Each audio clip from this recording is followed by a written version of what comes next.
उपराष्ट्रपती पदाची निवडणूक 15 मतं फुटली इंडिया आघाडीची. छोटे छोटे पक्ष तर महाराष्ट्रातच आहेत, ज्याची ताकद 18 खासदारांची आहे. एनडीए इंटॅक्टच आहे.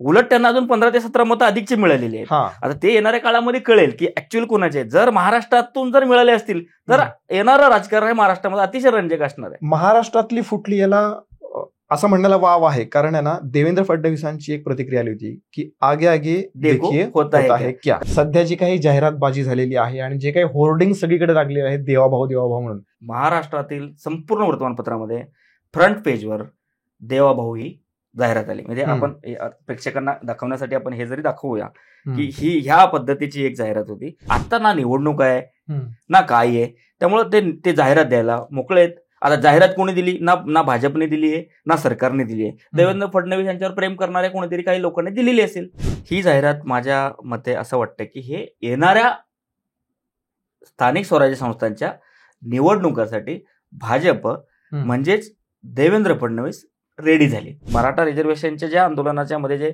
फडणवीस ब्राह्मण आहेत म्हणून जे काही एक त्याला कांगोरे लावलेले होते की ब्राह्मण नाही आहेत मराठा वगैरे, तो एक या ठिकाणी फडणवीस आडनाव लावून त्यांनी थोडासा टाळण्याचा प्रयत्न केलाय का, जसं बिहारमध्ये करतात लोक आडनाव लावत नाहीत. हे पहिल्यांदा झालेलं नाहीये. याआधी पण ज्यावेळेस एकनाथ शिंदे मुख्यमंत्री झाले त्यावेळेस पण सेम अशाच आशाची बातमी दिलेली. त्यावरती नरेंद्र मोदी यांचं फोटो होतं आणि त्यांचं एक टॅगलाईन होती, केंद्रात नरेंद्र आणि महाराष्ट्रात एकनाथ शिंदे. असं जरी यमक जुळत नसला तरी त्यांनी ते ठिकाणी केलेलं. आरक्षणाचा GR काढलाय पण दोन्हीकडून संभ्रमावस्था आहे. ओबीसी मध्ये पण संभ्रमावस्था आहे की आपलं नुकसान झालेलं नाहीये, त्यांच्यातलेच काही म्हणतायत की नाही नुकसान होणार आहे, आणि मराठा समाजामध्ये सुद्धा त्याच गोष्टी आहेत दोन्ही पण. ओबीसीच्या लोकांचं ज्यांच्या नोंदी आहेत त्यांना कुणबी देणं याला विरोध नाहीच आहे. की ही लढाई कोर्टाची आहे, ही लढाई न्यायालयी नाही, ही लढाई रस्त्यावरची नाहीच आहे. न्यायालयामध्ये जर ओबीसीचे नेते जर या GRला जर घेऊन गेले तर मान्य कोर्ट ठरवेल. मुळात मी जसं सुरुवातीला म्हणलं विनोदामध्ये, या GRने मराठ्याचं नुकसान काय झालं जर ऐकून घ्यायचं असेल तर ओबीसीचं ऐका, ओबीसीचं नुकसान काय झालं असेल तर मराठ्याचं ऐका. त्यामुळे हे लोक थोडंसं पॉलिटिकली मोटिवेटेड सगळ्या गोष्टी आहेत. नमस्कार, पॉलिटिकल मूड या आपल्या विशेष कार्यक्रमामध्ये आपल्या सगळ्यांचं पुन्हा एकदा मनपूर्वक स्वागत. राजकारणामध्ये ज्या काही ट्रेंडिंग घडामोडी घडतायत त्या विषयावरती आपण आपल्या या कार्यक्रमामध्ये चर्चा करत असतो आणि विश्लेषण करत असतो कागदपत्रांसहित. तर सध्या वेगवेगळ्या घडामोडी घडतायत, राज्याच्या राजकारणामध्ये घडतायत, देशाच्या राजकारणामध्ये घडतायत, आणि त्याच विषयावरती आज आपण चर्चा करणार आहोत. आपल्यासोबत आहेत ॲडव्होकेट आणि राजकीय विश्लेषक शिवाजी जाधव. नमस्कार. नमस्कार सर. सगळ्यात पहिली जी काही ट्रेंडिंग टॉपिक आहे आपला आजचा तो उपराष्ट्रपती पदाची निवडणूक. काय या सगळ्या घडामोडी घडलेल्या आहेत? जी लेटेस्ट घडामोड आहे ती उपराष्ट्रपती CP राधाकृष्णन यांची नियुक्ती झालेली आहे. 15 मतं फुटली इंडिया आघाडीची, ही याच्यामधली एक सध्याची ट्रेंडिंग गोष्ट आहे. काय तुमचं याबद्दल मत आहे? बघा, आपले माजी उपराष्ट्रपती जगदीप धनखड यांनी राजीनामा दिल्यानंतर ही प्रक्रिया त्या ठिकाणी राबवली गेली. NDA कडून महाराष्ट्राचे विद्यमान राज्यपाल CP राधाकृष्णन यांना उपराष्ट्रपती पदाची उमेदवारी देण्यात आले आणि तिकडून रेड्डी माजी न्यायाधीश यांना त्या ठिकाणी इंडिया आघाडी, तिकडून म्हणजे इंडिया आघाडीकडून त्यांना उमेदवारी देण्यात आली. भाजपचे लोक इंडिया म्हणत नाहीत, ते इंडिया आघाडी म्हणतात, म्हणून ते मी पण माझ्या लक्षात आलं म्हणून त्यांच्याकडून ते होतं. आणि त्यांना एकूण मताचा कोटा ठरलेला. सकाळी काही पक्षांनी, बिजू जनता दल सारख्या पक्षांनी उपराष्ट्रपती पदाच्या निवडणुकीमध्ये मतदान करायचं नाही असं ठरवलं होतं. म्हणून आता त्या कोटा जो होता तो 377 मताचा ठरलेला. BJD, अकाली दल आणि BRS या लोकांनी आम्ही या उपराष्ट्रपती पदाच्या निवडणुकीमध्ये पार्टिसिपेट करणार नाही म्हणून त्यांनी तटस्थ भूमिका घेतलेली. म्हणून आता उपराष्ट्रपती पदाचा कोटा हा 377चा झाला. आधी 391 समथिंग होता, आता 377चा झाला. आणि शेवटी दिवसभर मतदान झाल्यानंतर त्यांचे निवडणूक अधिकारी यांनी निकाल जाहीर केला. त्यामध्ये इंडिया आघाडीच्या उमेदवाराला 300 मतं मिळाली एकूण, आणि NDAच्या CP राधाकृष्णन यांना 452 मतं मिळाली. म्हणजे एकूण 152 मतांनी CP राधाकृष्णन यांचा विजय झाला. देशाचे उपराष्ट्रपती म्हणून त्या ठिकाणी त्यांची निवड झाली आहे. आता राहिला प्रश्न तो 15 मतांचा. आता आपण महाराष्ट्रात आहोत म्हणून आपण महाराष्ट्राचा विचार करूया. उद्धव ठाकरे गटांनी काहीतरी पुढचं धोरण बघून त्यांनी काही केलं का, किंवा शरद पवार यांच्या पक्षाने काही केलं का? कारण हा मतदान गुपित होता. हे नंतर हळूहळू आपण जसं जसं विश्लेषण करत जाऊ, जसं जसं याच्यावरती चर्चा घडत जाईल, त्यावेळेस आपल्याला हे कळेल की हे जे 15 ते 17 जे मतं त्या ठिकाणी फुटलीत इंडिया आघाडीचे, ते महाराष्ट्रातून असले तर पुढचं राजकारण खूपच रंजक असणार आहे. हे या निवडणुकीमधून महाराष्ट्रातल्या व्यतिरिक्त अजून कुठले राज्य आहे जिथून हे मतदान फुटले? महाराष्ट्राच्या व्यतिरिक्त आपण जर बघितलं तर उत्तर प्रदेश आहे. उत्तर प्रदेशमध्ये समाजवादी पार्टी आहे, काँग्रेस आहे. बिहारमध्ये आहे.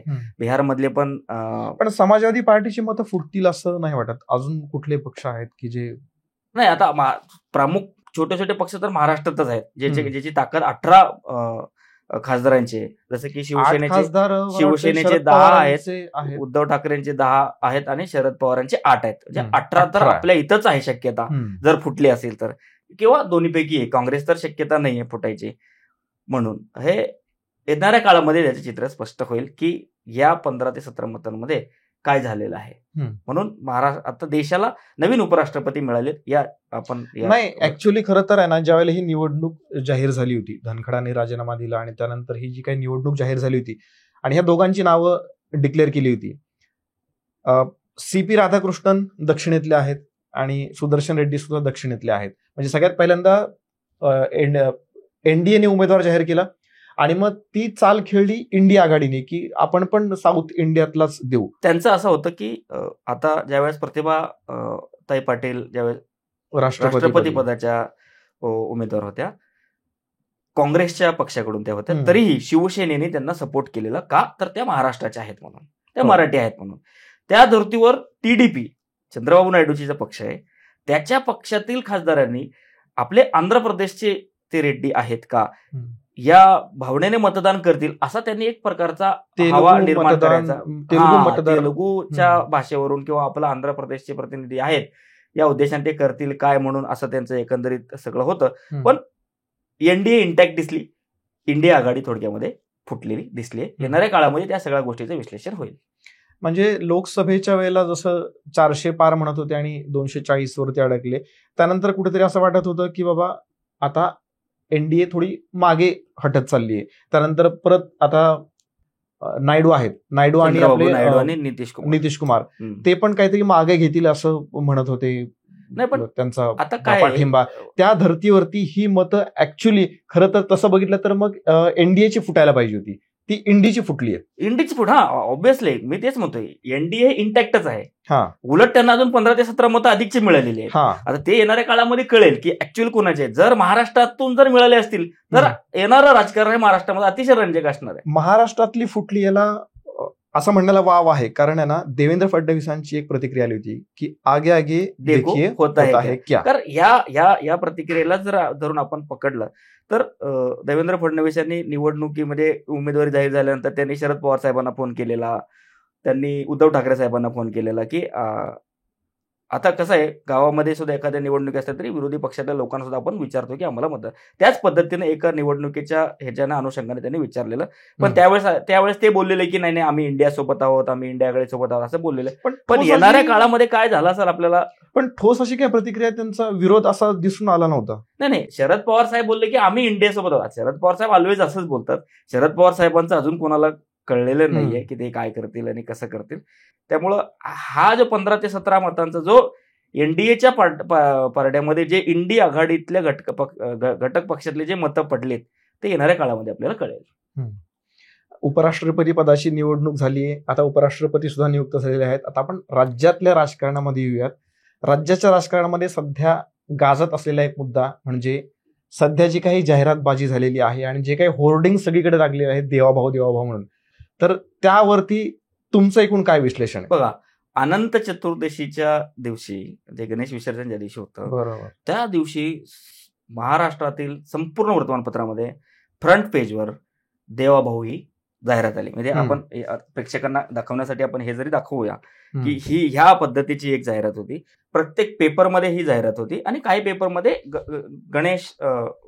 गणपतीला अभिवादन करतानाच एक जाहिरात होती. आणि प्रत्येक ठिकाणी होर्डिंग्सवर या 2 जाहिराती होत्या. आता मी जे दाखवलं ते आणि हे एक विशेष, या जाहिरातीचे विशेष एकच आहे की छत्रपती शिवाजी महाराज आणि देवेंद्र फडणवीस आणि खाली देवाभाऊ असं लिहिलेलं आहे. छत्रपती शिवाजी महाराजांना वंदन करतायत, त्याच्यावर असं दिसतंय की ते त्यांना सर्व समावेशक, कारण छत्रपती शिवाजी महाराज. मला तेच विचारायचं होतं की याच्यामध्ये तसं काहीच नाहीये, फक्त महाराज आहेत, त्यानंतर देवेंद्र फडणवीस महाराजांना वंदन करतायत आणि इथे राजमुद्रा आहे महाराजांची. आणि या एका जाहिरातीमध्ये समाधी दिसतीये. बरोबर. काय याच्या पाठीमाग म्हणजे नाही बघा, आता याच्या मागच्या 2-3 दिवसापासून इतकं विश्लेषण चालू आहे, इतक्या म्हणजे वेगवेगळ्या अँगलनं ते बघतायत की काही लोकांचं, विश्लेषकांचं म्हणणं आहे की हल्लीच मराठा रिझर्वेशनचा GR देवेंद्र फडणवीस यांनी काढलं. मनोज जरांगे पाटील यांचं उपोषण आझाद मैदानामध्ये सुरू होतं, ते उपोषण त्यांनी अतिशय चांगल्या पद्धतीने हाताळलं. हा एक, याचा श्रेय घेण्यासाठी त्यांनी तसं केला, हा एक विषय. दुसरा विषय असा आहे की विधानसभा निवडणुकीमध्ये जी लाडकी बहीण योजना आणली होती, लाडकी बहीण योजनेच्या अर्थातच मुख्यमंत्री त्यावेळेस एकनाथ शिंदे असल्यामुळे त्यांनी त्याचा श्रेय घेण्याचा प्रयत्न केला. आता हळूहळू देवाभाऊ म्हणून लाडकी बहिणीचा मीच भाऊ असं सांगण्याचा कदाचित त्यांचा प्रयत्न असेल, कारण ही देवाभाऊ ही टर्म 2024च्या विधानसभेपासूनच ती आलेली आहे समोर. आणि सर्वात महत्वाची गोष्ट म्हणजे यामध्ये छत्रपती शिवाजी महाराज यांना घेतल्यामुळं कुठल्याही समाजाला, कुठल्याही समाज घटकाला, कुठल्याही वर्गाला वाईट वाटणार नाहीये, कारण छत्रपती शिवाजी महाराज सर्वांचे दैवत आहेत. आणि ज्या कोणी ऍड एजन्सीनी, ज्या कोणी त्यांच्या सगळ्या टीमनी ही ऍड बनवली असेल, अतिशय त्यांनी त्या ठिकाणी बुद्धिचातुर्याने त्या ठिकाणी बनवलेलं आहे. आणि देवाभाऊ काय काय असतं की काही राजकीय विश्लेषकांचं आणि पत्रकारांचं म्हणणं आहे की मुख्यमंत्री ब्राह्मण असल्यामुळे, म्हणणं तेच आहे त्यांचं. त्यात आक्षेप काय तर पहिली गोष्ट मध्ये ही जाहिरात जी देण्यात आलेली आहे, मराठा आरक्षणाचं हे सगळं झालं, GR वगैरे त्यांना मिळालं आणि आरक्षण आता मिळेल असं एक गृहीत धरलं गेलं. ह्याच्यामध्ये शिवाजी महाराजांना वंदन केलेलं आहे. एकतर हे ब्राह्मण मुख्यमंत्री आहेत आणि त्यांनी मराठा आरक्षण दिलं, म्हणजे बाकीच्या मराठा मुख्यमंत्र्यांनी काहीच केलं नाही मराठ्यांसाठी, आणि देवाभाऊनी ते केलं. तर विरोधकांची पोटदुखी काय आहे की बाबा यांनी आरक्षण दिलं, पण तुम्ही जाहिरातबाजी करा, त्याचं श्रेय तुम्ही घ्या, पण त्यांचं म्हणणं आहे की ह्याच्यावर नाव का नाहीये. नेमकी कशाची जाहिरात आहे ही? बघा, पर्सनली तुम्हाला काय वाटतं? बघा, ही जाहिरात आहे ना मराठा रिझर्वेशनसाठी आहे, कारण मराठा रिझर्वेशनसाठी दिलं असेल तर ते महायुतीमध्ये अंतर्गत संघर्ष गणला जाईल. ही जाहिरात माझ्या मते असं वाटतं की हे येणाऱ्या स्थानिक स्वराज्य संस्थांच्या निवडणुकांसाठी भाजप म्हणजेच देवेंद्र फडणवीस रेडी झाले. हा त्याचा मागचा सर्वात महत्वाचं कारण आहे, कारण आता अगदी 2-4 महिन्याच्या तोंडावरती सगळं राज्यातल्या सर्व महापालिका, राज्यातल्या सर्व जिल्हा परिषदा, जवळपास ग्रामपंचायत असतील, नगरपंचायत असतील, यांच्या सर्व निवडणुका होणार आहेत. याच निवडणुकीचे पडगम आहे असं पण या ठिकाणी ठामपणे म्हणू शकतो. तेही छत्रपती शिवाजी महाराजांना वंदन करून भाजपने ही लाईन पुढे त्या ठिकाणी आता ओढली आहे. पण आपण असं म्हणतो की मतदार असतील किंवा सर्वसामान्य लोक असतील, त्यांची मेमरी तेवढी शार्प नसते, आपण लगेच विसरतो बऱ्याच गोष्टी. सप्टेंबर नाही, मला तेच म्हणायचंय की आता सप्टेंबर आहे आणि अजित पवार काल परवा काहीतरी बोलता कुठल्या तरी एका सभेत बोलले की कदाचित त्यांच्या अंदाजानुसार जानेवारीमध्ये वगैरे निवडणुका लागू शकतात, जानेवारी किंवा फेब्रुवारीमध्ये. आता तसं बघितलं, तुम्ही म्हणताय त्याप्रमाणे जर आपण बघितलं की ही निवडणुकीच्या हेतूने ही जाहिरात केली आहे, तर थोडीशी संभ्रमावस्था नाही वाटत का? आता ही सुरुवात आहे ना, काय माहित आता हेच कॅम्पेन हे पुढे घेऊन जातील.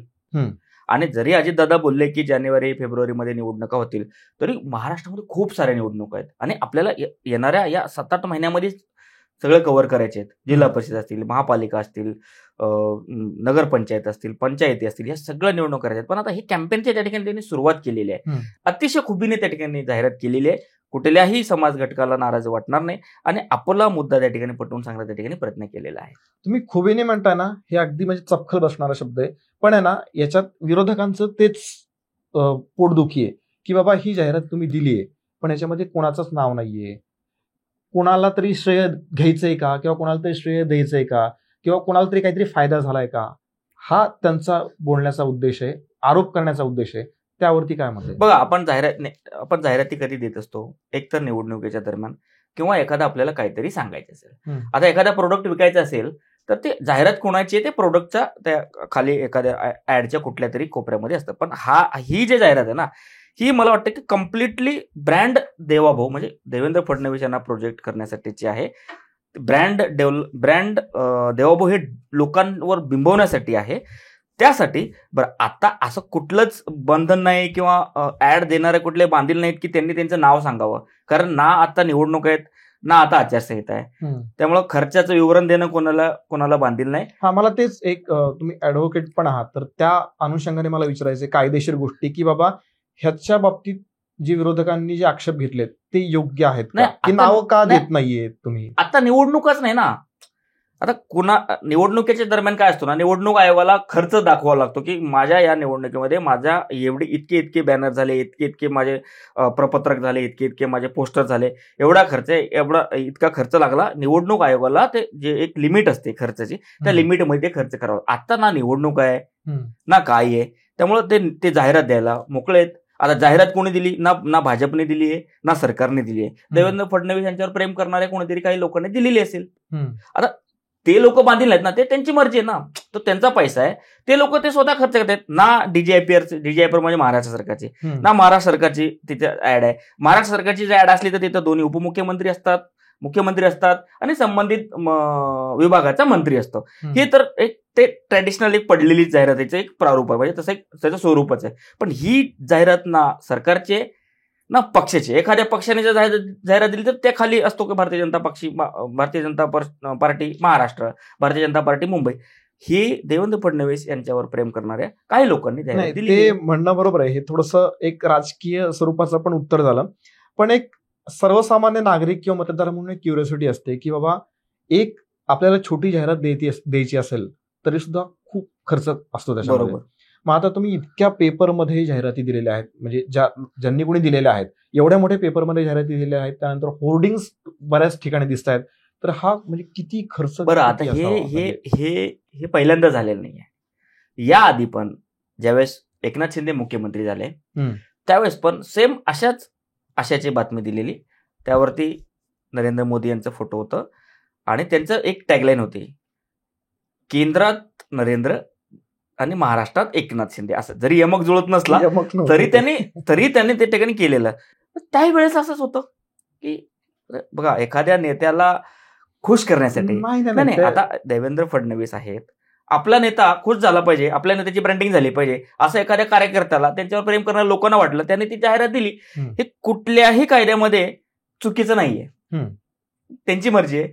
कुठं पैसे त्यांची जी बॅलन्स शीट आहे, ज्यांनी ही खर्च केली त्यांच्या त्या बॅलन्स शीट मध्ये दाखवतील ना की माझा या वर्षाचा इतका खर्च या कार्यक्रमामध्ये गेला. मग उद्या माहिती अधिकाराच्या अंतर्गत याची माहिती कुठं मिळणार? माहिती आहे सरकारची नाहीच आहे ना, ही जाहिरात सरकारची नाहीच आहे. म्हणजे विरोधकांना याची नाही मिळणार माहिती. माहिती जर काढली तरी हे ऍड एजन्सीज वगैरे एकमेकांना सगळ्यांना माहित असतं. हे एकदम हे काय खूप एकदम सिक्रेट गोष्टी नाहीये, सगळ्यांना माहित असतं. पण आता ते माध्यमांसमोर बोलावं लागतं, काहीतरी त्यांना विषय मांडावं लागतं, म्हणून ते लोक म्हणतात. हे काय एवढ्या मोठ्या लोकांना, पक्षातल्या नेत्यांना कळणार नाही का जाहिरात कोणी केली? ते कळणार आहे. देशामध्ये प्रत्येक गोष्टी प्रत्येकाला समजत असतात. त्यामुळं हे कुठल्याही कायद्यामध्ये चुकीचे कृत्य नाहीये. पण त्या ऍड एजन्सीनी मात्र अतिशय राजमुद्रा घेऊन, छत्रपती शिवाजी महाराज घेऊन, देवाभाऊ घेऊन, आणि सर्वात महत्वाचं विश्लेषण म्हणजे देवेंद्र फडणवीस मराठा रिझर्वेशनच्या ज्या आंदोलनाच्या मध्ये जे फडणवीस ब्राह्मण आहेत म्हणून जे काही एक त्याला कांगोरे लावलेले होते की ब्राह्मण नाही आहेत मराठा वगैरे, तो एक या ठिकाणी फडणवीस आडनाव लावून त्यांनी थोडासा टाळण्याचा प्रयत्न केलाय का? जसं बिहारमध्ये करतात, लोक आडनाव लावत नाहीत. सर्वात उदाहरण नितीश कुमार झाले, प्रशांत किशोर झाले, हे लोक त्यांचे आडनाव लावत नाहीत. साऊथ मधले काही लोक आडनाव लावत नाहीत, जेणेकरून त्यांच्या समाजाचं वगैरे कळलं नाही पाहिजे. पण देवेंद्र फडणवीस आणि हे एवढ्या संकुचित विचाराचे नाहीत की ते जातीला कंटाळतील किंवा जातीचा फायदा घेतील, असे नाहीयेत. पण त्यांच्या ज्या टीमने आहे त्यांनी देवाभाऊ ही टर्म लाडकी बहिणीला घेऊन किंवा महाराष्ट्रातल्या सर्व लोकांचा देवाभाऊ म्हणून त्यांना प्रोजेक्ट करण्याचा प्रयत्न केला. सिंपल अशी ऍड आहे, पण विरोधकांना त्या ठिकाणी थोडंसं चिंता पडलेली आहे. साहजिकच आहे, एवढ्या सगळ्या मोठ्या प्रमाणामध्ये होर्डिंग्स, पेपर्स, टीव्ही, ठिकठिकाणी एअरपोर्ट असेल, जिथं जिथं मुंबईमध्ये बघू तिथे अजूनही त्या होर्डिंग्स चालू आहेत. त्यामुळे साहजिक इमेज बिल्डिंगचाच हा जो काही विषय आहे 100% आपण ऍड देतो, इमेज बिल्डिंग साठी देतो, आणि 100% या ऍडमुळे देवेंद्र फडणवीस यांची इमेज सुधारलेली आहे. कारण या ऍडमध्ये कॉन्ट्रोवर्शियल काहीच नाहीये. जाहिरातीचे जे तुम्ही 3-4 उद्देश सांगितले की आता येणाऱ्या निवडणुका असतील किंवा आता मराठा रिझर्वेशनचा इश्यू असेल, लाडका भाऊ या ह्यानी असेल, आपण आता मराठा रिझर्वेशनचा विषय घेऊया, कारण महाराजांचा पण याच्यामध्ये फोटो आणि लावण्यात आलेला आहे. आरक्षणाचा GR काढलाय, पण दोन्हीकडून संभ्रमावस्था आहे. ओबीसी मध्ये पण संभ्रमावस्था आहे की आपलं नुकसान झालेलं नाहीये, त्यांच्यातलेच काही म्हणतायत की नाही नुकसान होणार आहे, आणि मराठा समाजामध्ये सुद्धा त्याच गोष्टी आहेत दोन्ही पण, की बाबा काही लोक म्हणतात की GRचा काहीच फायदा नाहीये, GR म्हणजे फक्त तोंडाला पानं पुसलीत वगैरे वगैरे. काही जण म्हणतात की टप्प्याटप्प्याने होणार आहे. खरंच असं वाटतंय का? कारण छगन भुजबळ सुद्धा काल बोलत होते, त्यांनी सगळं सांगितलेलं आहे की आम्ही विरोध करणार म्हणून. यामध्ये 2 गोष्टी आहेत, 2 मतप्रवाह आहेत. एक मतप्रवाह म्हणतो की सरकारने मराठा समाजाला फसवलं, आणि एक मतप्रवाह म्हणतो की सरकारने ओबीसी मध्ये मराठ्याला घुसवलं, म्हणजे ओबीसीच्या आरक्षणामध्ये वाटेकारी आणले. आता मी विनोदानं म्हणत असतो की जर ह्या JRचा जर अर्थ समजून घ्यायचा असेल तर मराठ्यांनी ओबीसीचं ऐकावं. ओबीसी नेते म्हणतात की मराठ्यांना आमच्या ओबीसी मध्ये आणलं, आणि ओबीसीनी मराठ्यांचं ऐकावं की सरकारने कसं मराठ्यांना फसवलं. पण मुळात काय झालंय की ज्या पद्धतीनं हैदराबाद गॅझेटियरचा जो विषय आहे त्याप्रमाणे ज्या ज्या लोकांची नोंदी आहे, परत काल देवेंद्र फडणवीस यांनी पुण्यातल्या एका कार्यक्रमात सांगितलं की ज्या ज्या लोकांची नोंदी आहेत त्यांच्या वंशावळ आणि नातेसंबंधातील लोकांना 1963 पासून जर त्यांचे पुरावे असतील वास्तवाचे महाराष्ट्रामध्ये किंवा त्या भागातले, जे हैदराबाद संस्थानाच्या अंतर्गत जे निजाम आणि हैदराबाद संस्थानाच्या अंतर्गत जे काही जिल्हे होते मराठवाड्यातले, विशेषतः नांदेड झालं, लातूर झालं, बीड झालं, धाराशिव झालं, हे जे जेवढे हिंगोली झाले, हे जे जिल्हे आहेत, ह्या जिल्ह्यातील लोकांचे ज्यांच्या नोंदी आहेत त्यांना मिळणारच आहे. आणि ओबीसीच्या लोकांचं ज्यांच्या नोंदी आहेत त्यांना कुणबी देणं याला विरोध नाहीच आहे.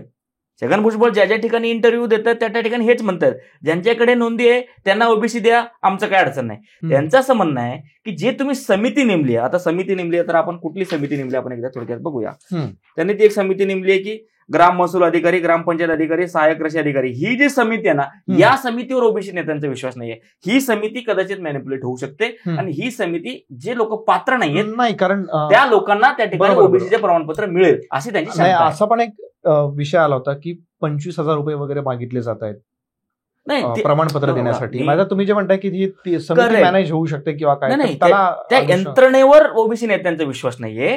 ज्या लोकांची नोंदी नाहीयेत पण त्या लोकांना सुद्धा हे कदाचित नोंदी मॅनिप्युलेट करतील, काहीतरी करतील, त्या समितीला मॅनिप्युलेट करतील, हे यंत्रणेला मॅनिप्युलेट करून ओबीसी मध्ये ते लोक येतील, आणि हा GR मुळातच कोर्टात टिकेल का नाही हा प्रश्न ओबीसीचा त्या ठिकाणी ज्या दिवसापासून GR निघालाय आणि ओबीसी कोर्टात जायला तयार आहे या विषयावर. जर मी आपल्या मागच्या प्रोग्राम मध्ये पण सांगितलेलं की ही लढाई कोर्टाची आहे, ही लढाई न्यायालयी नाही, ही लढाई रस्त्यावरची नाहीच आहे. न्यायालयामध्ये जर ओबीसीचे नेते जर या GRला जर घेऊन गेले तर मान्य कोर्ट ठरवेल की योग्य आहे का नाहीये.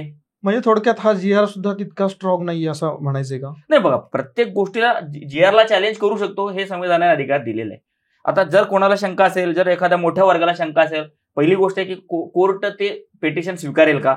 जर खूप मोठ्या प्रमाणामध्ये जर लोकांवर प्रभाव पडणारा हा जर निर्णय असेल तर आदरणीय कोर्ट ते स्वीकारेल आणि ज्यांचं जे म्हणणं आहे ते ऐकेल. मी तसं म्हणलं, छगन भुजबळ साहेबांचे मी काही इंटरव्ह्यू ऐकले, त्यांच्या म्हणण्यानुसार आहे की गावातील लोक ही जी समिती आहे ती मॅनिप्युलेट होणार नाही, हे कशावरून, हे त्यांचं बेसिक प्रश्न आहे. बरोबर आहे. त्यामुळे त्यांचं ते चाललंय. आता पुन्हा अजून लवकरात लवकर अंमलबजावणी करा, लवकरात लवकर हे करा म्हणून जरांगे साहेब पण म्हणतायत, अन्यथा मी मुंबईला येणाऱ्या भाज्या बंद करेन किंवा हे करेन, अशा गोष्टी अजून ते चालू आहेत. म्हणजे जे मराठा आणि ओबीसीचे जे सुरू आहे ना, आधी जसं होतं तसं अजूनही सुरू आहे. आता ओबीसीची नेते एकदम सांगड घालून प्रत्येक तालुक्याला प्रत्येक, कारण ओबीसीचे जे नेते त्यांच्यामध्ये सुद्धा वाद आहेत. आता ते बबनराव तायवाडे त्यांचं मत, ओबीसी महासंघाचे, त्यानंतर ते लक्ष्मण हाके त्यांचं मत भलतंच काहीतरी आहे. बरोबर. चंद्रशेखर बावनकुळे सांगतायत की बाबा यांनी कोणाचंच नुकसान होणार नाहीये, पण तरी सुद्धा काही बाजूला वाद होत आहेत, काही बाजूला सामंजस्याची भूमिका घेतली जाते. नाही, मी परत तेच म्हणतो ना, आता हे बघा, ह्याच्यामध्ये राजकारण हे आपण कशावरून सांगायचं. प्रत्येकाला आपापल्या पॉलिटिकल स्कोर सेटल करायचे. ओबीसीच्या नेत्यांना आम्ही ओबीसीचा किती मोठा मसी आहे हे दाखवायचं आहे, मराठ्यांच्या नेत्यांना मी मराठ्याचा किती मसी आहे हे दाखवायचं आहे. जरांगे पाटलांनी तर इथं ताल ठोकून राजा हो आपण जिंकले म्हणून गेलेले, त्यामुळे त्यांचे ते श्रेय ते घेतच आहेत. आणि आता सरकारवर दबाव आणून लवकरात लवकर ह्या जे गॅजेटियरमध्ये ज्या नोंदी आहेत त्या नोंदीवाल्या लोकांना जर जितक्या लवकर त्या ठिकाणी प्रमाणपत्र मिळतील ते त्यांचे ते प्रयत्न असणार आहेत. त्या पद्धतीने सरकार दबाव आणत आहेत. त्याच उलट ओबीसी नेते म्हणतात की ओबीसीवर कसा अन्याय आहे ते आपापल्या पद्धतीने पटवून सांगत आहेत. मुळात मी जसं सुरुवातीला म्हणलं विनोदामध्ये, ह्या जीआरने मराठ्याचं नुकसान काय झालं जे ऐकून घ्यायचं असेल तर ओबीसीचं आहे का, ओबीसीचं नुकसान काय झालं असेल तर मराठ्याचं आहे का. त्यामुळे हे लोक थोडंसं पॉलिटिकली मोटिवेटेड सगळ्या गोष्टी आहेत. मूळ जीआर हाच आहे की ज्या लोकांच्या नोंदी आहेत त्या लोकांना 1963 पासून महाराष्ट्रामध्ये रहिवासी असेल तर त्या ठिकाणी त्या जी समिती आहे त्या समितीमध्ये जायचं आणि आपण दावा करायचा आणि आपलं प्रतिज्ञापत्र द्यायचं आणि मग तिकडून प्रमाणपत्र घ्यायचं. आता याचा सर्वात जास्त फायदा कोणाला होणार आहे. आता महाराष्ट्रामध्ये आगामी काळामध्ये स्थानिक स्वराज्य संस्थांच्या निवडणुका होणार आहेत. याच अनुषंगाने अजून एक प्रश्न आहे की आता मराठा ओबीसीचा वाद सुरू आहे. हा वाद अजून मिटलेला नाहीये, अजून चाललंय त्यांचा वाद प्रतिवाद सुरूच आहेत. त्यात आता एंट्री झाली बंजारा समाजाची. त्यांचं म्हणणं आहे की आम्हाला सुद्धा एसटी मधून आरक्षण हवंय. बघा, बंजारा समाज असेल किंवा धनगर समाज असेल यांच्या मागच्या अनेक वर्षांपासून मागणी आहे की आम्ही एसटी आहोत आणि आम्हाला एसटीचं रिझर्वेशन दिलं पाहिजे. त्याप्रमाणे बंजारा समाज प्रामुख्याने कुठं असतो महाराष्ट्रामध्ये, मराठवाडा आणि विदर्भ. मराठवाड्यातील 8ही जिल्ह्यामध्ये मोठ्या प्रमाणामध्ये बंजारा समाज आहे. पश्चिम महाराष्ट्रामध्ये फक्त सोलापूर जिल्ह्यामध्ये काही ठिकाणी आहे. पश्चिम महाराष्ट्र आणि कोकणमध्ये बंजारा समाज एवढ्या मोठ्या प्रमाणामध्ये दिसत येत नाही. नॉर्थ महाराष्ट्रामध्ये सुद्धा बंजारा समाज आहे. नंदुरबार वगळता नाशिक, धुळे, जळगावमध्ये बंजारा समाज आहे. विदर्भाच्या पूर्ण सगळ्याच जिल्ह्यामध्ये बंजारा समाज आहे आणि मराठवाड्याच्या 8ही जिल्ह्यामध्ये औरंगाबाद असेल, नांदेड असेल, परभणी असेल, हिंगोली असेल, बीड असेल, जालना असेल, धाराशिव असेल, लातूर असेल, या सगळ्या ठिकाणी बंजारा समाज आहे. बंजारा समाजाचं काय म्हणणं आहे की आम्ही आधीपासून भटके विमुक्त आहोत, आम्ही भटकी जमात आहे आमची. बंजारा समाजाला आरक्षण आता सध्या जो मिळतो तो VJNT मध्ये मिळतो. महाराष्ट्रामध्ये विमुक्त जाती म्हणजे NT मध्ये मिळतो. आणि विशेष म्हणजे ही गोष्ट देशाचे लोकसभेचे अध्यक्ष ओम बिर्ला हे एका कार्यक्रमामध्ये होते. त्या कार्यक्रमामध्ये मंत्री संजय राठोड यांनी सांगितले की साहेब, मी बंजारा आहे महाराष्ट्राचा, माझे सगळे सोयरे आहेत तेलंगणामध्ये, महाराष्ट्राच्या बॉर्डरवर असल्यामुळे ते सोयरे माझे एसटी मध्ये आहेत. माझे सगळे सोयरे आहेत कर्नाटकमध्ये, ते सोयरे आहेत SC मध्ये. म्हणजे मंत्री संजय राठोड यांचं आधीपासूनच म्हणणं आहे. हरिभाऊ राठोड असतील, बंजारा समाजाचे आरक्षणाचे अभ्यासक हरिभाऊ राठोड असतील, अनेक लोक असतील, त्यांचं असं म्हणणं आहे की जर देशभरामध्ये एकच समाजाला जर एकच आरक्षण असेल तर आम्हाला इथं VJNT मध्ये न ठेवता आम्हाला ST मध्ये ठेवा.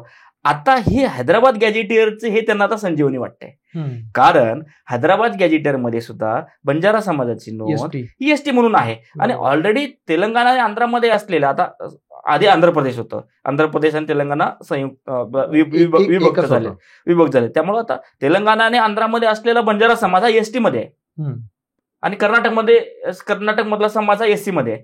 त्याच अनुषंगाने हे लोक म्हणतात ज्या पद्धतीने तुम्ही मराठा समाजाला कुणबी करण्यासाठी तुम्ही मराठा समाजाला हैदराबाद गॅजेटमध्ये कापू म्हणतात. कापू म्हणजे काय, ते शेत जमिनी करणारा किंवा बटाईने शेती करणार. बटाईने म्हणजे आपण काय म्हणू, आपण त्याला काही भाग आपण ते ठरवणार, काही भाग ठरवणार आणि त्याच्यानं त्या पद्धतीने तिथे बंजारा समाजाचं आरक्षण ST मध्ये आहे त्या पद्धतीने त्याला द्या असं त्यांचं म्हणणं आहे. पण बंजारा समाज महाराष्ट्रामध्ये जवळपास 8 ते 10% आहे. एकूण लोकसंख्येच्या 8 ते 10% म्हणजे जवळपास 1 कोटीच्या आसपास बंजारा समाज महाराष्ट्रामध्ये वास्तव्यास आहे. आणि हा समाज जर मागतोय तर देवेंद्र फडणवीस यांना आता थोडंसं विचार करावा लागेल. काल परवाच बंजारा समाजाचे सर्व पक्षीय नेते, मंत्री संजय राठोड असतील, आमदार बाबूसिंग राठोड असतील, धर्मगुरू असतील, माजी विधान परिषदेचे सदस्य निलय नाईक असतील, आता सध्याचे विधान परिषदेचे सदस्य राजेश राठोड असतील, विधानसभेचे आमदार तुषार राठोड असतील, हे सगळे नेते आणि मंत्री इंद्रनील नाईक असतील, त्यांच्या पत्नी असतील, या सगळे लोक एकत्र येऊन बंजारा समाजाच्या आरक्षणाचे अभ्यासक सगळे एकत्र येऊन सरकारला आता विनंती करत आहेत, हैदराबाद गॅजेटियर जर लागू करत असेल मराठा समाजासाठी तर बंजारा समाजासाठी लागू करा असं म्हणून बंजारा समाजाची मागणी आहे. आणि त्याप्रमाणे आता देवेंद्र फडणवीस यांची एक मुख्यमंत्री म्हणून किंवा एक सरकारचा प्रमुख म्हणून थोडीशी ते परीक्षा आहे. तसंही ते आता अनेक परीक्षेमध्ये पास होत आलेले आहेत. या परीक्षेमध्ये ते पुढे कसे जातील हे आपल्याला बघावं लागणार आहे. कारण स्वतः देवेंद्र फडणवीस हे बंजारा समाजाच्या अनेक कार्यक्रमामध्ये अनेक या ठिकाणी जातात, बोलतात आणि बंजारा समाजामध्ये त्यांचा बराचसा प्रभाव आहे. म्हणून आता त्या समाजाला ते कशा पद्धतीनं पुढे नेतील आणि त्यांच्या मागण्या त्या ठिकाणी कसं पूर्ण होतील. इदाते कमिशन म्हणून एक नाही तर तुम्हाला थांबवतो मी, कारण याच्यामध्ये काय होतंय, मराठा ओबीसी झालं, आता एसटी आलं, आता धनगरांचा पण एक वेगळाच इश्यू आहे. म्हणजे एक एक प्रश्न सुटण्याच्या आधीच नवीन प्रश्न तयार व्हायला सरकार आणि हे सगळं देवाभाऊ त्या लेवलवरती सोडवत आहेत, त्या लेवलवरती आतापर्यंत यशस्वी झालेले आहेत. आता इथनं पुढे कसं करत, ज्या दिवशी GR निघाला दुसऱ्या दिवशी कार्यक्रम होता, त्या दिवशी गोपीचंद पडळकर म्हणले आता आम्हाला धनगरांना एसटी मधून आरक्षण पाहिजे. अजून एसटीच्या नेत्यांनी अजून याच्याविषयी अजून काही कुठं बोलले नाहीत. उद्या एसटीचे नेते पण बोलतील की तुम्ही त्यांना आमच्यामध्ये समावेश करून घेऊ नका. आता ह्या सगळ्या गोष्टी हे कायद्याच्या ह्याच्यावर जोरावर न्यायालयीन लढावं लागणार आहे. सरकार GR काढेल, पुन्हा कोणी न्यायालयात जाईल, पुन्हा मान्य न्यायालय काय ऑर्डर देईल ते आपल्याला इथनं पुढं ते बघावं लागणार आहे. देवाभाऊंचं श्रेय आपण त्यांना देतोच आहोत, ते चर्चेच्या केंद्रस्थानी आहेत. पण जरा आपण थोडंसं विसरतोय का की 2 उपमुख्यमंत्री पण आहेत आपल्या राज्यामध्ये. आणि एकनाथ शिंदे, जर मराठा आरक्षणाचा जर आपण विषय काढला तर एकनाथ शिंदे काही ना काहीतरी बोलले होते, पण अजित पवार काहीच बोलले नव्हते. आणि जे नाही बोलायचं ते मात्र ते बोलतात, भलत्याच विषयावरती चर्चेमध्ये येतात. याच्याबद्दल पहिला प्रश्न की आपण श्रेयाचा बघूया. पहिला प्रश्न तुमचा श्रेयाचा आहे की 5 दिवस, जवळपास 4-5 दिवस जरांगे पाटील मुंबईत होते. त्यांनी कोणाला टार्गेट केलं? देवेंद्र फडणवीस. त्यावेळेस एकनाथ भाई काय बोलले का? एकनाथ भाई म्हणजे त्यांना भाई म्हणतात सगळे, त्यांचे समर्थक म्हणून ते भाई निघालं. एकनाथ शिंदे पहिल्या दिवशी बोललेले, म्हणजे आंदोलन ते मोर्चा इकडे मुंबईच्या दिशेने येण्याच्या आधी ते बोललेले की फक्त हा गणेश उत्सव झाल्यानंतर जर आलं असते तर बरं झालं असतं. याच्या व्यतिरिक्त एकनाथ भाईंनी काहीही बोललेलं नाहीये. अजितदादा तर अलिप्तच होते. मग आता ह्या संपूर्ण प्रक्रियेमध्ये ते लोक नव्हतेच. मग श्रेय कोण देणार? ना आंदोलक दिले, ना राजकीय विश्लेषक देणार, ना पत्रकार देणार, ना मराठा समाज देणार. त्यामुळं ज्या माणसाने हे सगळं केलं, उपसमिती तयार केली, त्या उपसमितीमध्ये विखे पाटलांनी घेतलं. विखे पाटील स्वतः म्हणतात की ह्याच्यामध्ये सगळ्या जे GR काढलं, आमचे जे मिटिंग होते त्यामध्ये आम्हाला मुख्यमंत्र्यांचं एकदम काय म्हणून आपण त्याला बारीकाईनं लक्ष होतं. मुख्यमंत्र्यांची एक खूप मोठ्या आम्हाला सूचना आल्या, त्यानुसार आम्ही केलं. तर हा झाला श्रेयाचा. त्यामुळे हे सगळ्या महाराष्ट्राला आणि सगळ्या राजकीय वर्तुळातील सगळ्या लोकांना माहिती आहे की या लढाईमध्ये, आत्ताच्या हल्लीच्या लढाईमध्ये, आधी तर एकनाथ शिंदेनी दिलं ते कोणी नाकारत नाहीये. एकनाथ शिंदेनी दिलं, वाशीमध्ये दिलं, गुलाल उधळला, जरांगेने त्यांचं कौतुक केलं, त्या कारणामुळे अजूनही जरांगे त्यांचं कौतुक करतात, हे कोणी विसरत नाही. पण आता तुम्ही बोलत की अजितदादा भलतंच काय असतं की माझं आधीपासून मत आहे की नेत्यांनी ना पोलीस स्टेशनला फोनच करू नये.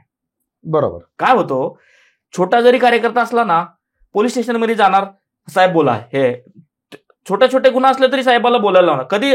कधी काय होतं, मग असं रस्त्याने जात असताना आपण ट्रॅफिक पोलिसांनी अडवलं तर नेत्याला फोन, दादा मला अडवलं. मग ट्रॅफिक पोलिसला नेते बोलतात, सांगतात तो आपला माणूस सोडून द्या. ही जी छोट्या गोष्टी ना मोठ्या होत गेले. मग आता प्रत्येक वेळेस कार्यकर्ता अडकतो आणि नेत्यांना फोन करायला सांगतो. बरं, आता अजित पवार हे कुठं होते माहित नाही, ते फोनवर बोलले. मग तिथली सद्य परिस्थिती अजितदादांना सांगितली गेली का ते पण माहित नाही. मग ते डायरेक्ट चालू पडले बोलायला, तुझे पता आहे क्या, म्हणजे दादांची हिंदी थोडीशी आपल्यासारखी गुलाबी हिंदी, आपल्यासारखी प्युअर हिंदी. हा, तेरे को मतलब काय मैं ऍक्शन लुंगा वगैरे वगैरे सांगितलं. पण हे मुळात काय ना चुकीचं आहे. मी अजितदादाची बाजू घेत नाहीये. मी म्हणतो की अजितदादांना हे वास्तव सांगितलं गेलं का? नाही, प्रश्न आहे ना वास्तवाचा नाहीच आहे. मला काय म्हणायचंय, तुम्ही वय वर्ष तुमचं 65 तुम्ही आता क्रॉस केलेलं आहे आणि तुम्ही उपमुख्यमंत्री आहात, तुम्ही रेकॉर्ड केलंय उपमुख्यमंत्री पदाचा, आणि एखाद्या गल्लीतला टपोरी टग्या जसा बोलतो तशी तुमची भाषा आहे. बरं, तुमची हिंदी पण नीट नाही, इंग्लिशचा पत्ता नाही, इंग्लिश तर कधी ऐकलेलीच नाहीये, हिंदी सुद्धा तुमची तेरे पे मैं ऍक्शन लुंगा. ही कुठली भाषा आहे? म्हणजे गल्लीतले पोरं सुद्धा आजकाल अशी भाषा देखना चाहते. म्हणजे काय आहे? त्यांना भले जरी काही आयडिया दिलेली नसली तरी सुद्धा, आणि त्यातही एक महिलेसोबत बोलतो आहोत आपण, तिथे पुरुष अधिकारी जरी असता तरी ही पद्धतीची जी काही भाषा ते बोलले त्याचं समर्थन कसं काय? या गोष्टीचं समर्थन कोणी करत नाहीये. या गोष्टीचं सरकार पण समर्थन करत नाहीये. स्वतः अजित पवारांनी सुद्धा दुसऱ्या दिवशी ट्विट केलं की माझा असं काही हेतू नव्हता, प्रशासनामध्ये सगळ्या गोष्टी व्यवस्थित झाल्या पाहिजे, सगळ्या गोष्टी व्यवस्थित झाल्या पाहिजे असं माझं म्हणणं होतं. हाईट तर ही झाली की अमोल मिटकरींनी त्या IPS काय त्याचं नाव अंजना कृष्णा यांचे डॉक्युमेंट चुकीचे आहेत वगैरे, त्यांनी UPSCला पत्र लिहिलं. म्हणजे तुमच्या दादांना उलटं बोललं किंवा तुमच्या कार्यकर्त्यांना त्या ठिकाणी तसं झालं म्हणून तुम्ही त्यांची चौकशी करणार, तर महाराष्ट्र आणि देशभरातल्या ज्या ज्या अधिकाऱ्यांनी कर्मचाऱ्यांनी तुम्हाला ज्या ज्या अडचणी जाणतील त्यावर तुम्ही सगळ्या असं त्यांचं ब्लॅकमेल करणार, हे चुकीचं आहे. त्यावर अमोल मिटकरींनी सुद्धा नंतर त्याची माफी मागितली की ही माझी वैयक्तिक भूमिका होती, ही पक्षाची भूमिका नव्हती, मी भावनेच्या भरामध्ये सांगितलं आणि त्याच्यामध्ये आता माझा काही नाही. पण सर्वात महत्त्वाची गोष्ट, जसं मी म्हणलं, कुठल्याही नेत्यांनी कुठल्याही कार्यकर्त्यासाठी कुठलाही पोलीस असेल, पोलीस कर्मचारी असेल, पोलीस अधिकारी असेल, ठाण्याचा इन्चार्ज असेल किंवा जिल्ह्याचा इन्चार्ज असेल, कोणालाही फोन नाही केलं गेलं पाहिजे. अशाने काय होतं, नेते कार्यकर्त्यांना फोन करतात आणि अधिकाऱ्यांना झापायचा प्रयत्न करतात. बरं, आतापर्यंत झापले नसतील कोणी, बरेच लोक झापले. आता ती कॉल व्हायरल झाला, तो व्हिडिओ व्हायरल झाला म्हणून आपल्या लोकांना कळलं. नाहीतर आमदारांचं पोलीस स्टेशनला दिवसातून 10-20 फोन जात असतील. हा आपला कार्यकर्ता आहे, तो आपला कार्यकर्ता आहे, हा याला सोडा, त्याला सोडा. कोणी वाळू चोरतो, कोणी मुरुम चोरतो, कोणी दारू भट्टी विकतो, कोणी गुटखा विकतो, कोणी ऍक्सिडेंट करतो, कोणी काय करतो. या सगळ्या छोट्या छोट्या लोकांसाठी जर नेते जर पोलिसांना फोन करत राहिले तर हे 100% चुकीचा संदेश आहे. आणि मी माझं आपल्या या कार्यक्रमाच्या माध्यमातून प्रेक्षकांना सांगणं आहे की कृपया दादासारख्या किंवा कुठल्याही नेत्यांना तुम्ही एखाद्या वेळेस अडचणीत पडले तर फोन करायला सांगू नका. त्यामुळे काय होतं, अधिकारी आणि पोलीसची कर्मचारी ते अडचणीत येतात आणि ते त्यांना काम करायला त्या ठिकाणी आणि राजकारणी सुद्धा एक्सपोज होतात. 100% झालं नाही. एवढे मोठे ज्या अजितदादाचं काय म्हणू आपण, त्याचा स्वभावच आहे की रोखठोक नेते, अजितदादा एकदम रोखठोक बोलणारे आहेत, प्रशासनावर अतिशय पकड आहे, अशी जी छवी होती ती आता अधिकाऱ्यांना शिवाय देणारे दादा असे झाले ना. तर जसं मी वारंवार म्हणतो की नेत्यांनी पोलीस स्टेशनला कदाचित त्या ठिकाणी फोन करायचा प्रयत्न करू नये. विषय तसे खूप आहेत, ट्रेंडिंग टॉपिक्स खूप आहेत. आपण कितीही चर्चा करत बसलो तरी हे राजकारण्यांचे हे काही किस्से आहेत ते काही थांबणारे नाही आहेत. बरोबर. आज आपण आपल्या ट्रेंडिंग गप्पामध्ये महत्वाचे विषय होते त्याच्यावरती चर्चा केली. आता पुढच्या एपिसोडमध्ये सुद्धा असे भरपूर सब्जेक्ट्स असणार आहेत ज्या विषयावरती सर आपल्यासोबत असणार आहेत. आता आपण या कार्यक्रमामध्ये आत्तापुरती रजा घेऊयात. पुढच्या एपिसोडमध्ये आपण परत ट्रेंडिंग टॉपिक्ससह येऊन चर्चा करणार आहोत. तोवर मराठी मूड चॅनल सबस्क्राईब करा आणि आमचे व्हिडिओ लाईक आणि शेअर करा. धन्यवाद.